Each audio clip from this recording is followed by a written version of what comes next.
Deputy Mairead Farrell, 4 minutes, Deputy. Gurmagad a Ceann Comhairle agus céad míle fáilte gon na cuairteoirí atá an seo aneo. Ceann Comhairle, before I begin, I want to wish the female guard taken to hospital last night a speedy recovery from her injury. Taoiseach, struggling households were dealt two bloody blows on Monday. The first, food inflation has reached its highest level in nearly 2 years. People are being ripped off when they go to the supermarket, and it's clear as day to them that they are being ripped off. The second blow, a big hike in electricity prices for hundreds of thousands of SSE electricity customers, adding hundreds of euros to their bills. Now, Taoiseach, you were asked yesterday, how bad do things actually have to get before you're going to do something about it? You need to stand up to these companies and protect people from this greedy profiteering. When you responded to Mary Lou MacDonald, you said that government is engaging with these companies. If you're referring to the meeting that Darragh O'Brien had with energy companies on September 26th, then the top brass must have left confident that it's business as usual for them, an open season. Because since the Minister's big meeting, Energia, Bord Gáis, Pinergy and SSE Electricity all jacked up their energy prices. And it's reminiscent of May 2023 when Fine Gael Minister Neil Richmond gave the big supermarket chains 6 weeks to get their prices down. Well, Accordia, today, those prices are absolutely through the roof. And while prices rise and companies continue to gouge households, your budget has left working people worse off. Taoiseach, you refused to deliver a cost of living package. You cancelled energy credits. You removed double child benefit payment. And you decided not to give ordinary workers a break in their income tax. All of your decisions are piling more pressure onto people who are already hard pressed. Surely, Taoiseach, you meet with ordinary working people who are struggling. You must hear their stories of worry and stress. So why are you doing nothing about it? At the weekend, in one of my clinics, Taoiseach, I met two teachers. They have 2 children in college. They have to pay for their digs and for their fees. And now their third child is due to start college next September. And they've actually had to ask him to take a year out when he finishes his Leaving Cert because they simply cannot afford to send him to college. So imagine that, Taoiseach. We now have a situation whereby 2 teachers are so hammered by a cost of living crisis that is completely out of control that they have had to ask their child to look towards their future and stop going into college when he should be going into college. Because, Taoiseach, it's bill after bill after bill, and they simply cannot take it anymore. But Taoiseach, this couple is not alone, and you know that. Working people are drowning in a wave of sky-high bills, and they see absolutely no end in sight. And there's going to be a real tension when people's electricity bills land. But you push back against proposals to get energy costs down. You ignore a major report showing energy companies are not passing on the drop in wholesale prices to Irish households, and you act as if this isn't even happening. You need to get off the bench and you need to start fighting in the corner for ordinary households because they simply cannot take it anymore. You need to stop protecting these big companies and give regulators the powers they need to end the price gouging and stop this rip-off. Taoiseach fecantine nach bhfuil Jerry Chapter Ngéir chéim sa chostas marach dola. Agus sa fina fálagus Fine Gael bra sás de seasas hir agus ligan schob go na cólachtaí móra seo las a bhain Justina. Caha an rialtas a fossaíon agus céim na hógáil chun costa de hort go hailí agus cabhrú low. Taoiseach, you refused to include a cost of living package in the budget. Now you refuse to include in the finance bill meaningful measures to help workers and families cope with runaway prices. Taoiseach, my question is simple. Is this it? Thank you. Is this all you have for families? You're just going to leave them, these households, on their own? Are you going to do anything to tackle runaway prices as people face a rip-off winter that will push them even further back? Ní ein tíim in éige leis an teachta agus tá annach chuid dénta an bhfuilte seo ó thaobh an costas marachtála. A bhfad níos mó dénta ná aon rialtas riamh stair na tíre. Agus go háirithe mar le taglaigh le ícom íseal sa tír seo. Tá annach chuid dénta going agus an rud a dhéanamar ná agus an cinenne a dhéanamar ná níos mó a chóirt do dhaoine atá ag folingt agus atá faoi bhrú.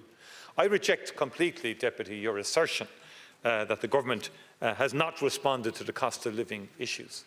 And without question, over the last 3 to 4 years, there's been a significant increase in inflation, particularly in the immediate aftermath of COVID and in terms of the Russian invasion of Ukraine, which had a very damaging impact on energy prices. And inflation went as high as 10%. Inflation rate now is back down to about 2%. And as the IMF is saying, in Ireland's case, over the next 2 years will come down to about 1.7. But I acknowledge that there is an elevated pressure and prices are at a higher level because of that inflationary period. But remember, we brought free school books for every child in this country. Free hot school meals for every school in this country. Reduced transport costs. Reduced drug payment costs very significantly over the last number of years. Extended eligibility to access to general practitioners, which eases the cost of living in a permanent way for many, many families. And you ignore all of that. And you say you condemn us for not giving energy credits to the wealthiest in society. That is your argument here this morning. And I know what you said during the energy crisis. You took the Liz Truss approach to dealing with it, and you wanted to bail out the companies. You wanted to give a blank cheque to the energy companies when we had that real energy crisis in the aftermath. Yes, you did. You put forward the very same proposal that Liz Truss brought forward in the UK, which had catastrophic impacts on the UK at the time, and in particular on the Prime Minister as well. And also in the recent budget, in terms of the child support payment, we've increased it by over €16 for those over 12, and by an extra €8 for those under 12. And that is significant in terms of a permanent package to significantly enhance the approach to addressing child poverty issues in this country. The working family payment threshold is increased by €60 a week, which will allow more families to qualify or to get support. And we've extended the fuel allowance, as you know, and now up to 26% of households will benefit from the fuel allowance. We've brought in pension auto-enrolment with significant state investment, which will benefit about 750,000 workers into the future. We've focused on protection of jobs in this budget with the research and development tax relief, because jobs and the protection of jobs is the most effective way to enable people to deal with high costs of living.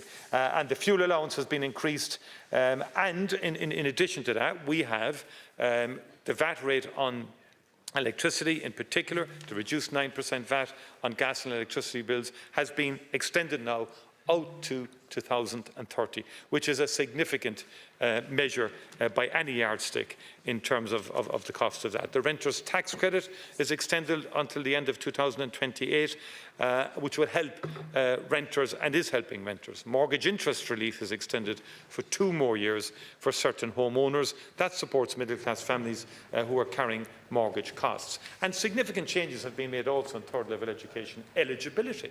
I mean, the income thresholds are very significantly high now, well over 100,000 in case of eligibility, in the context of eligibility for grants and for fees. Time is up. And by the way, the evidence of that is in the exponential growth in third-level participation in this country. Deputy Mairead Farrell. OK, so Taoiseach, let's look what's actually happening under your watch. 300,000 households are in debt when it comes to their electricity. 1 in 5 children are in poverty under your watch. And now today, Taoiseach, I have told you that 2 teachers who want to send their child to college, who wants to go to college, cannot afford to send them because of the policies that you have implemented, because you have failed to grasp the nettle here when it comes to the cost of living crisis. And to be honest, Taoiseach, I'm here listening to what you have had to say here today, and what you're saying is people are imagining this cost of living crisis, because clearly from what you're telling us is that you've done all these things that are alleviating it. Well, they're not working. And see, when you're Taoiseach, you need to take leadership on this. You need to take a bit of ownership in relation to this.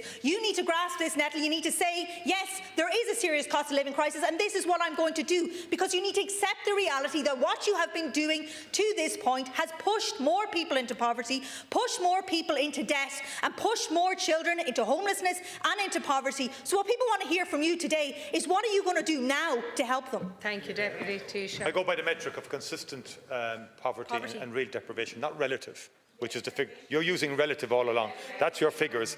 And secondly, the numbers going to college are increasing significantly year on year. There is no evidence base to support what you're saying in respect of that. And in terms of the energy question, there's no doubt there is a fundamental issue in terms of the regulatory framework that governs our energy markets, not just in Ireland but across the European Union, and particularly its linkage to gas prices. And that's the more fundamental issue that has to be dealt with and addressed. And I would make the point, there is a balance here. What you wanted to do, you wanted to spend an extra $4 billion on top of what the government spent. We've increased public expenditure by 7.5%, okay, which is quite high. You wanted to add another $4 billion to that, and using that would have increased inflation by 2%. That's what you proposed, which would add to the cost of living, which would add to prices. And those are not my figures. That's by the rule of thumb that's deployed by the central bank. Deputy Holly Cairns. Gurb Magat. Ceann Comhairle, I want to condemn the awful scenes we saw in City West last night. One far-right account in advance of the riot posted online, quote, "City West iPass Centre needs to be stormed." That was the clear goal last night, to overrun the accommodation centre. This wasn't done to protect children or the community, even if that's what the organisers claimed to the people they brought along with them. The organisers were intent on sowing chaos. It was done to whip up fear, create division, and terrify vulnerable people.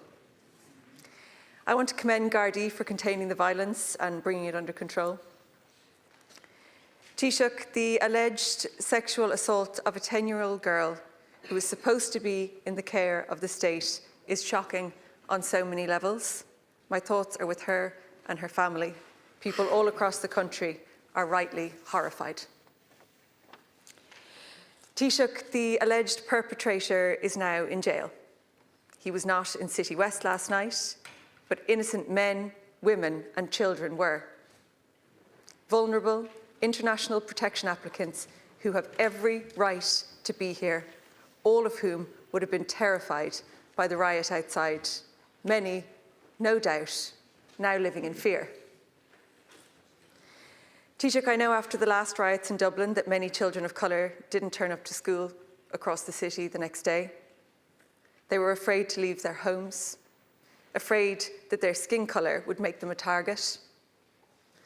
You have to imagine that that's happening again today. People of colour, all over the city, now scared and on high alert. I wonder how children who are living in City West are feeling today. I wonder how many of them felt safe enough to go to school. It is disgusting that an alleged sexual assault on one vulnerable child has resulted in other children being terrorised. Taoiseach, last night's rioting was orchestrated by far-right actors online. They peddle racist myths that international protection applicants are more prone to crimes against women and children. They openly incite violence and celebrate it when it happens. While they spread their dangerous and divisive disinformation online, there is an onus on everyone in this chamber to counter that rhetoric. We must use language carefully and factually, continually point out that there is no link between migration and crime, counter racist innuendo about asylum seekers, and highlight that the vast majority of deportation orders have nothing to do with public safety concerns. They're issued because people do not meet the very narrow criteria to make a successful asylum application. Taoiseach, my questions are, what measures are being put in place to ensure that vulnerable men, women and children in City West are kept safe, and have threats been made against any other iPass centres? Have threats been made against any other iPass centres? Taoiseach. First of all, I want to thank you, Deputy, for raising the issue in the manner that you have. It's a very, very important issue. And in the first instance, I too want to thank An Garda Síochána for their bravery, courage and professionalism in dealing with a very, very serious and grave situation last evening, where, as you correctly say, innocent people were threatened in terms of their own safety and security, and particularly children as well. And also the surrounding neighbourhoods where walls were apparently damaged and for people to get missiles to throw against the Gardaí. The Gardaí come from our community. They're there to protect us all. And it beggars belief that these people would articulate such vile abuse of members of An Garda Síochána, would then attack them in a very serious way, which could cause injury and damage if they didn't have their protective clothing. And it needs to be dealt with robustly. And we're very clear, and the Minister for Justice is very clear, that we are in total solidarity with An Garda Síochána, and also that our criminal justice system needs to hold the people responsible for last evening to account. We wish the female Garda who was injured the very best. It was a very, very difficult situation that those young Gardaí faced last evening. They should not have to face that. And also, it's a matter of genuine and sincere concern that in terms of the alleged assault on a 10-year-old girl, but the whole circumstances surrounding that is a matter of deep concern. And our thoughts are with that 10-year-old young child and the family and so on. And our job in the state is to protect that child, to support that child. That child, in my observations, was not protected by the state. And that's it. I don't mean that's it. I mean, I'm calling it that way. And then we have to respond as a state to that.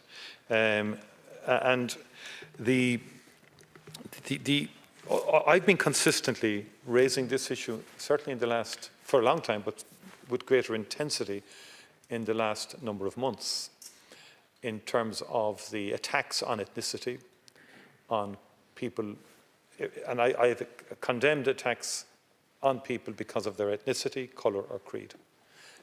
And I've met with different groups who've articulated to me concerns. Young people in the context of a child poverty, a group that was formed, telling me the fears they have. And I don't like using this phrase. These are Irish citizens who may be of a different, they're Asian ethnicity or whatever, it doesn't matter. But the point I'm trying to make is they were articulating to me that they're afraid to go into town. Some of their siblings are afraid of being chased home from school. Employees are being attacked. I mean, employers have reported this to me. Thank you, Taoiseach. And we do need, as a society, to address that. And I'm very clear about that.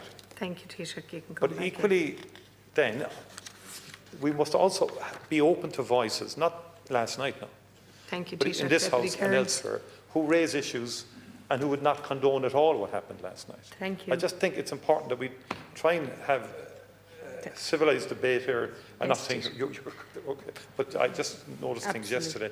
We do have to engage as a Oireachtas.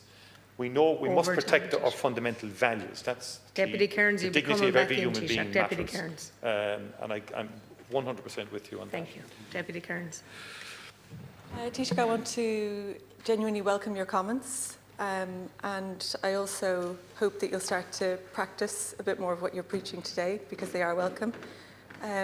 Comparatively to yesterday, when Deputy Fitzmaurice raised increasing knife crime in the same breath as concerns about the asylum system, your response was thanking him, this is the quote, for raising the issue in a responsible and fair way. And then when my colleague, Deputy Liam Quaid, later pulled you up on that and said we had a duty not to use that kind of language that inflamed tensions, you accused him of, I think it was being intolerant, and you asked him to reflect on his comments. And Taoiseach, can I just say, I think that you should reflect on that. I think you should show leadership and counter false narratives like that rather than indulge them. I'm not saying that we can't discuss the asylum system, of course we absolutely have to, but it shouldn't be too much to ask that we do that in a fact-based way and that we shut down racist tropes. This is something we all have to do at every opportunity, and I hope you will do in the future too, Taoiseach. Can I ask what plans you have to counter those false narratives? Thank you, Taoiseach. Could I first of all say, look, I don't preach, but I do practice. And in all my carrying out of my duties as Taoiseach or as a public representative, in all of my life, I do it by actions and practice, speak much louder than words or preaching. So I just take a bit of exception to that. To the suggestion, practice what you preach. I'll deal with that, and I just want to give you my position here. 30 seconds. Everything I do as a public representative. I will embrace all. Whether it is a school, whether it is a community, whatever. I go out of my way to do that. It's the right thing to do. I don't want to expect any credit for it or anything like that. That's the natural thing we should do, and that's what I do. Now, in respect of Deputy Fitzmaurice's comment, I would really say to you as well, and to your party as well, because I know you took exception. Like, if we keep drawing hard lines here, Please, could I please just make a don't very important interrupt. point? You're giving ground to the people that did what they did last night. There are people in this House that may not share our perspective entirely on this. I just say to you that it's important that we hear voices. Thank you, Taoiseach. And then, Time is yes, up. please, Deputies, and then address those issues on a fact-based, Time is up, evidence-based approach. But Thank you. if you keep with a certain degree of arrogance Taoiseach, time that is up. we know, sorry, it is. Taoiseach, What you're thank saying is we know Taoiseach, best. you're way over time Don't be for the stupid over third there, time today. And please come with us. Deputy That Brian won't work, Stanley. Deputy. That won't Taoiseach, work. please. That will not work. Taoiseach. I sincerely say to you, if you're trying to score points on people... Taoiseach, I've asked you, please. Deputy Brian Stanley. You should come raising with you the problems in our National Ambulance Service. And there are many problems. The staff are doing their best, but there's problems beyond their control. And I'm going to name out some of those. There's not enough staff or ambulances. We have approximately 1,500 staff. Scotland is more than double that, with a similar population. We have 675 operating ambulances within the service. Scotland has more than double that. There's a problem with so-called dynamic deployment. And I really want to push you on this, dynamic deployment. And what that means is that ambulances can be sent anywhere. An ambulance based in Laois could be sent as far as Cork or Waterford, and are being sent that far. And when they're almost at their destination, within a couple of miles of it, they can be turned back because a local ambulance has got there a minute or two quicker. A crew can do 600 kilometres plus in a shift and only pick up 1 or 2 patients. Recently, in Laois, where an ambulance crew was on, and only 1 ambulance crew was on, and 1 ambulance, the crew clocked in and were immediately sent to Wexford. Meanwhile, Laois was left without any ambulance. There's 1 ambulance station, and on a Monday and Tuesday night, there's only 1 ambulance on. An ambulance can take up to 2 hours or more to arrive within the county because of this, or not arrive at all. And that's no fault of the staff. And as I said, Monday or Tuesday night, only 1 ambulance can be on, and that can be sent as far away as 3 counties, and that is actually happening. There's a recent death of a young person less than a mile from the hospital. There was no, and from the ambulance base, 1 ambulance base in the county, and there was no ambulance available to pick up that child. 2 ambulances were on at that stage, and the 2 ambulances were sent out, were gone to another county. We've less cover than we had 15 years ago in the county, despite the fact that the population has increased by over 40% and it now stands at over 100,000. And to add to that problem is the problem with the rapid response vehicles. That's the cars with the advanced paramedics. There's less cover now. The operators of them did bring them home, and they would go, if they were called, whether they're on shift or not, they would leave from their home and rapidly deploy to the scene of an accident or an emergency. They're not now doing that because some genius decided that they'd benefit in kind because they had this car with all the signs on it and that they might be doing the shopping in it or something like that. Now, as a result of that, they're left at the base, and that cover is now, that extra cover is not there. That was being done voluntarily by people. And then we have the staff shortage and retention problems because of burnout on top of all that.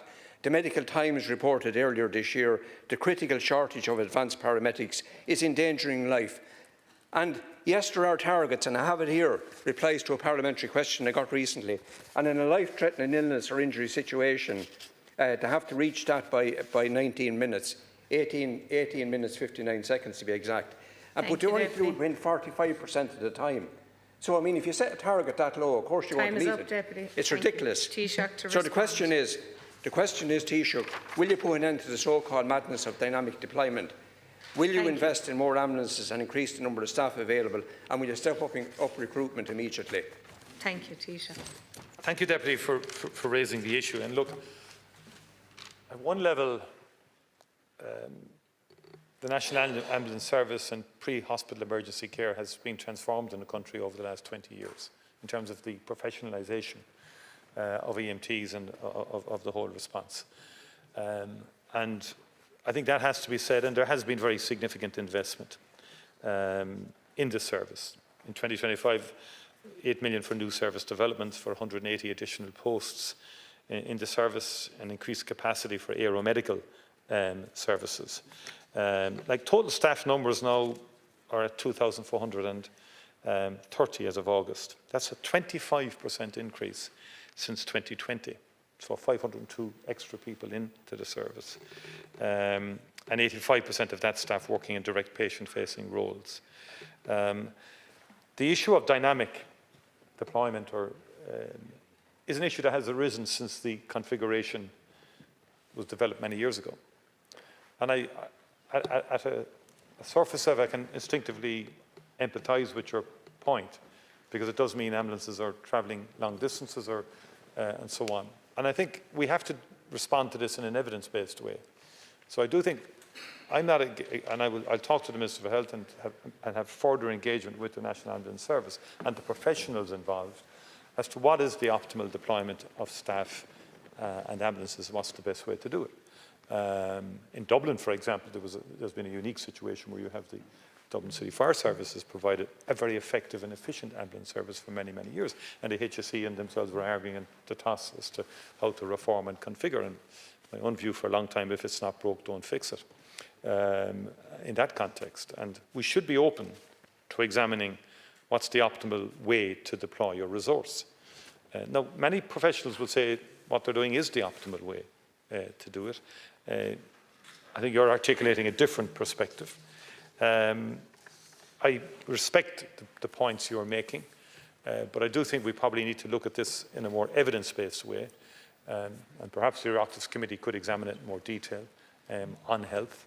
But the professionalisation of the service, the development of HEMS, for example, both in 2 services now, 2 dedicated helicopter emergency medical services, for example, all that's significant expansion and is enhancing our response. And the key response, as you know, is an EMT or the first responder who's qualified and professional, can save lives. And to be fair, there's been a lot of very, very positive reforms, a lot of significant investment in the last number of years in this service. There has been issues, and the Oireachtas, members of the Oireachtas from time to time have raised the issue that you now, Deputy raised. Stanley. The Taoiseach is correct in relation to the investment, and I see the figures there, but you're not going to get the benefit of it because of the way it's configured at the moment. And just, you mentioned the word evidence. I'll tell you what the evidence is. You have a county left with no cover because the one ambulance is on cover is gone 2 or 3 counties away. That is not a situation that can be left to continue. And that's the way Laois is being left 2 nights a week, that can happen. You have where somebody's injured or life-threatening situation, a mile or half a mile from the hospital. There's no ambulance to collect them because the 2 ambulances that are there during the day have been sent off somewhere else. I'm not arguing for them to be kept within a strict limit, but there does need to be a radius, Taoiseach. When I raised this before, I raised the case of a farmer lying in a farmyard for 2 hours here a few years ago because there was no ambulance. You know, in the Clunaslee area, there was no ambulance in Portage to go out to assist them. And what I'm appealing to you to do is that the officials will give you answers and they will give you figures. They'll blind you with them. But you need to look at the reality of what's happening. And I'm spelling out the reality for you here in black and white. Dynamic deployment. And I'm asking you to review this dynamic deployment. The government needs to do it. And invest in more ambulances and step up recruitment. Thank you. Taoiseach to respond. Yeah, but to be fair, like about 430,000 urgent and emergency calls in 2024. That's what we're talking about, the scale of this issue. With 32,000 calls increase, that's up above the previous year, 32,000 extra calls, 8% in 2023. And you've done the stats in terms of the performance is improving, 72.5% in 2023 to 73.2% against the 75% target for life-threatening cardiac or respiratory arrest. We have to look at alternative care pathways as well. You mentioned the rapid response car. I've had experiences myself where that's been far more effective, fast, in cases that maybe didn't quite require an ambulance, but once you had the confidence of either a GP or a medic who can say, look, we can manage this in a certain way and get the person to a hospital. So we have to use the resource to the optimal. That's the objective. One of the biggest issues has been turnover time at hospitals in high times of high demand in emergency departments, for example. And they're working on that in terms of improving that outcome. Now, just before I call on the next speaker, at the behest of Deputy Richard O'Donoghue, I'd like to welcome Greybridge Vintage Club to the gallery from County Limerick. Welcome. Deputy Richard O'Donoghue. Greybridge Taoiseach. Deputy Richard O'Donoghue. Thank you, Cairns. Taoiseach, today I have some great friends with me. I've been involved in the Greybridge Classic Club myself for the last 15 years, and there's members in that. The youngest member actually that joined us is actually up there, and she's actually the IFA chairperson, and the youngest chairperson in the organisation at the moment, Louise Crowley. She's here with us as well, and she's been involved in the Greybridge Club since we started out as a young person, and is now secretary of our club as well. We also have the Mark and Ferma president, and the outcome president, Niamh Holden, is here as well in the crowd here today. And these people have been working around the area, raising money for charities, for people in need. Cleona Foundation is one of the main beneficiaries of the Greybridge Classic Club. And as I say, they have 300,000 raised since their existence. And every time they go out doing a run, and we have a run on the 30th of December in Limerick, a Christmas light run, to raise money again for vulnerable people, and the Cleona Foundation as well. Milford Hospice, all these Cleona Foundation, for raising money for them, for to help them in the efforts that they're doing. And they raise money, and no matter who we ask when we're going around the county, and all vintage clubs across the country are doing it, no matter when we ask, they put out, even if they haven't a few bob themselves, they come up with it and they support people that are vulnerable. At the time of a cost of living, and this is a question for yourself, Taoiseach, is we have the election of the President, and I'm not going to mention any names. We have a candidate that has withdrawn from the race. And this is coming from members of your own party. They're asking me this, and I need to ask you the question. That if that candidate that has withdrawn gets 12.5% of the vote, the government, of the surplus of the vote, that the government get reimbursed for the money that they've spent to date. And the taxpayer of this country will end up having to pay for that. It comes out of the purse, which is actually raised by taxpayers.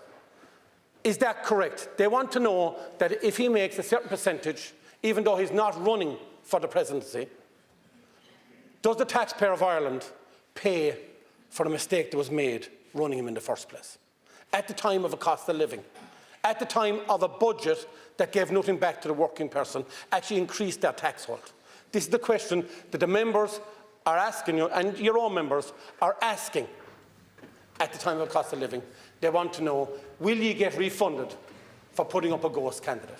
Thank you. Thank you, Deputy Taoiseach. Could I first of all say, Deputy, I want to welcome all those who've come from Limerick and the Greybridge Vintage Club, and to vintage clubs all over the country who do a lot for charity.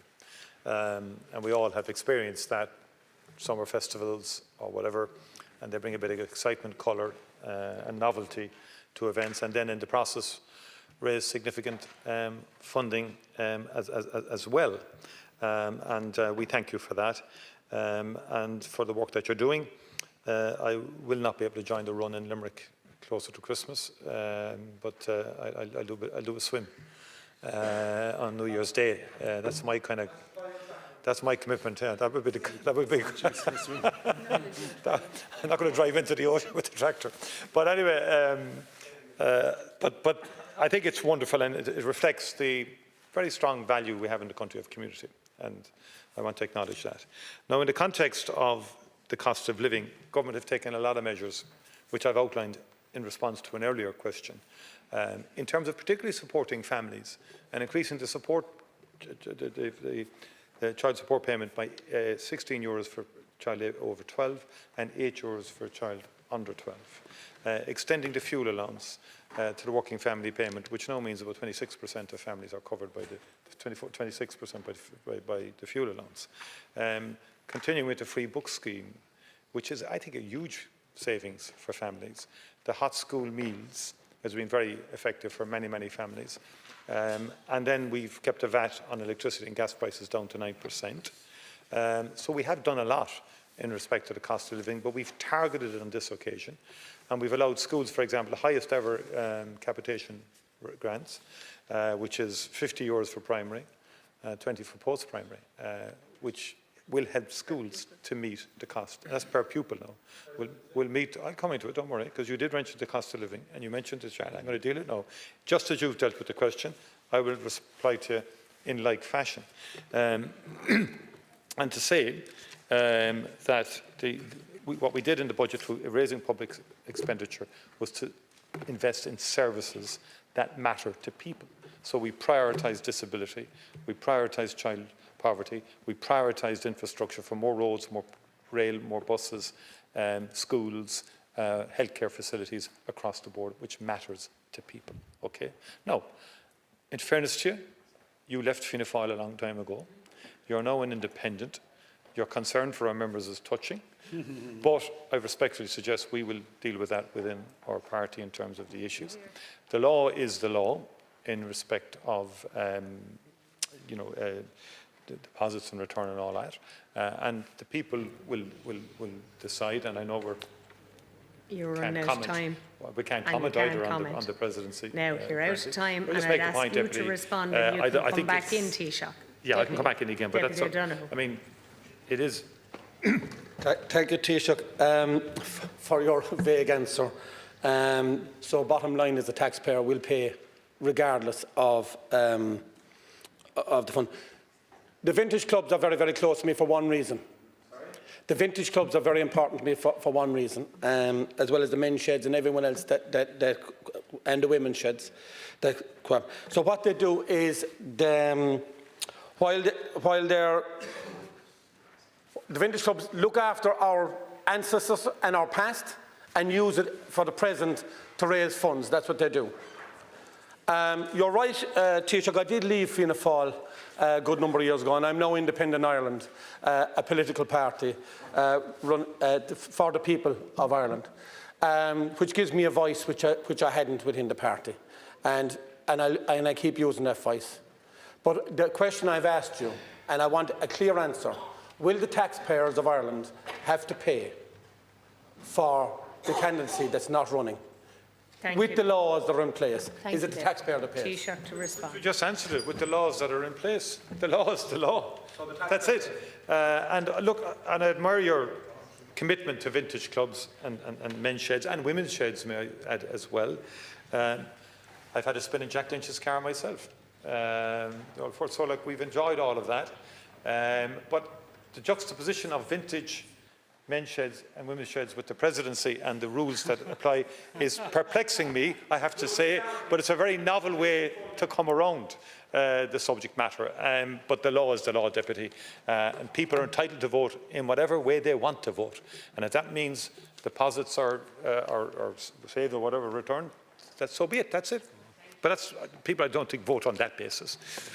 People don't vote on that basis. It's not normal for me to comment, but I too would like to endorse vintage clubs. I attended a charity vintage run on Sunday. There were 638 vehicles. That's a huge offering of a charitable contribution to any community. So well done, and particularly to my clubs in Wexford. I now move to other members, and I call on Deputy Gillian Toole.